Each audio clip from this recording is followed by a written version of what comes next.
Our opening thought comes from Simone de Beauvoir and her work, The Blood of Others. She writes, "I cannot withdraw into myself. I exist outside myself and everywhere in the world. There is not an inch of my path which does not encroach on the path of another. There is no way of being that can prevent me from overflowing myself at every moment. This life that I weave with my own substance, it offers other persons 1,000 unknown faces. It crosses impetuously their fate."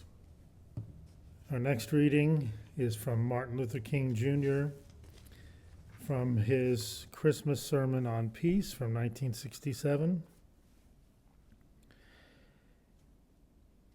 Did you ever stop to think that you can't leave for your job in the morning without being dependent upon most of the world? Before you finish eating breakfast in the morning, you've depended on more than half the world. This is the way our universe is structured. It is interrelated quality. We aren't going to have peace on earth until we recognize this basic fact of the interrelated structure of all reality. Our next reading comes from John Lewis, Across That Bridge, A Vision for Change and the Future of America. John Lewis writes, "We believe some people are more special, more beautiful, more capable, more influential, more intelligent, more gifted, and have a greater capacity for good than others, often based on material possessions and outer appearances. At the root, that is why we are engaged in a struggle now in the Congress, led by one group of people who truly believes their role is to defend the privileges of the elite. They defend tax breaks for the rich and ask for trillions in cuts to the safety nets that protect the middle class, the elderly, the sick, and the poor. Because in essence, they believe one group is more important than the other, more deserving than the other, and one contributes more good than the other. This is actually an illusion that is blind to the interdependence of the entire creation, which unites the weak with the strong, the privileged with the poor, and the ugly with the beautiful. All the inequities of our world are basically attempts to actualize these erroneous beliefs. And that is why there is turmoil, because we are in conflict with the truth, working to manifest an idea that is false." Well, we just celebrated our Declaration of Freedom from a king, although I've been reminded that it was really a constitutional monarchy that was more controlled by the parliament than the king, but King George still had some say in terms of what was happening in the colonies at that time. And it's also a lot more compelling to say you're declaring freedom from a king than a constitutional monarchy controlled by the parliament. But as we celebrate this Declaration of Freedom from a king, it's also helpful to reflect on what our freedom is for. True freedom entails using our freedom for each other, seeing ourselves as in this together, living into our interdependence, not just our independence, our interdependence with one another, and cultivating a culture of empathy within community.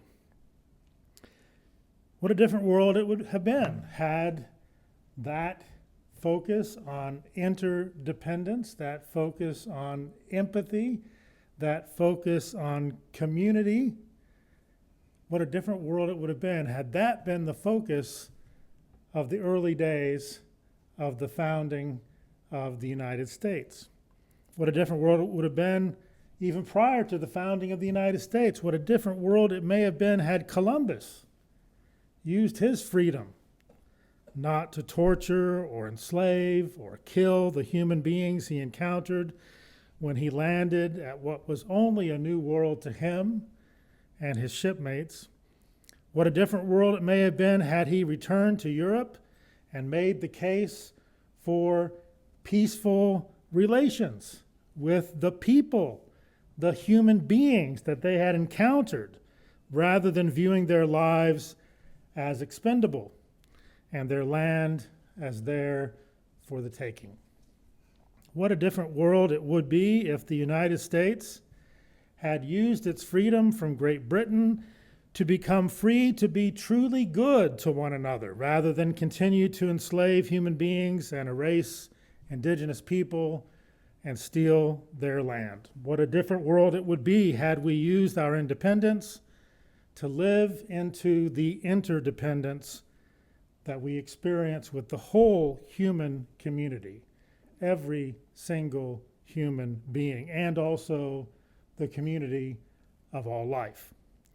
What a different world it would be if we had lived into the reality that all persons are created equal the moment we were free from rule by a king. What a different world it would be if the founders of the United States had taken the words of the Declaration of Independence to heart, truly to heart, and in the most inclusive sense, to recognize that all persons are created equal, instead of racistly designating black persons as 3/5 of a person and women as subordinate to men.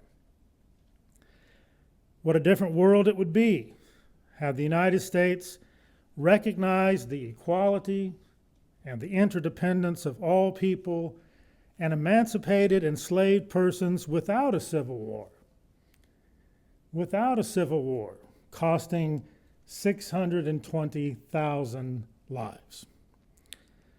What a different world it would be if, after the Civil War, the United States had fully repented from the sin of racism, embraced the interdependence of the human community, and committed itself to the full inclusion and participation of all persons in the cultural, economic, and political life of the nation, rather than depriving black persons of the right to vote and perpetuating inequality through the injustice of the Jim Crow laws enforced by a reign of terror and murder by the KKK.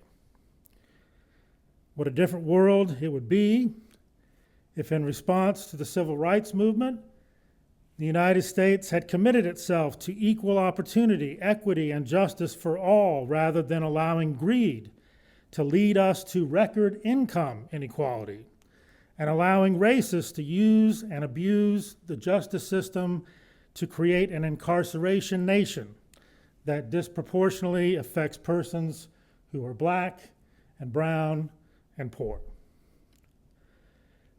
What a different world it would be if we had recognized the interdependence of our ecological community, and had we listened to our climate scientists who told us our use of fossil fuels is ruining a livable climate, rather than accepting the disinformation and the propaganda of fossil fuel companies whose own scientists told them that continued use of fossil fuels would lead to catastrophic warming of the planet. History has shown us the consequences of not recognizing and not living fully into the reality of our interdependence.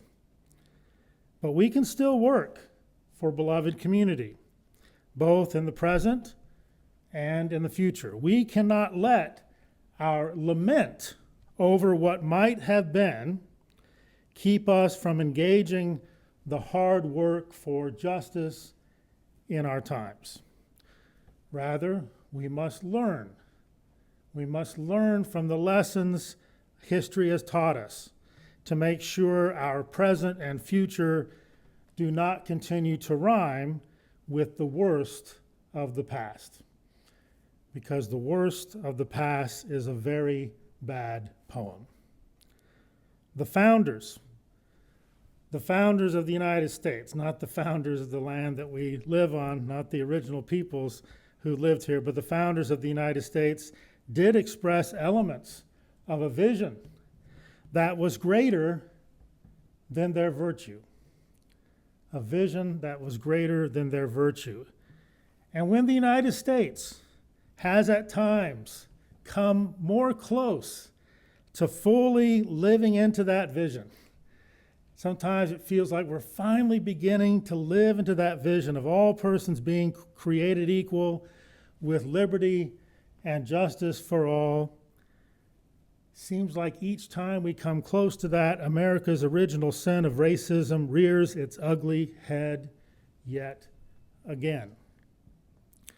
And now we are experiencing what is clearly a form of American fascism, manifesting itself in the destruction of social welfare for the most vulnerable among us, the rolling back of diversity, equity, and inclusion, lawless abductions, mass deportations, and concentration camps, all in a blatant attempt to make America white again.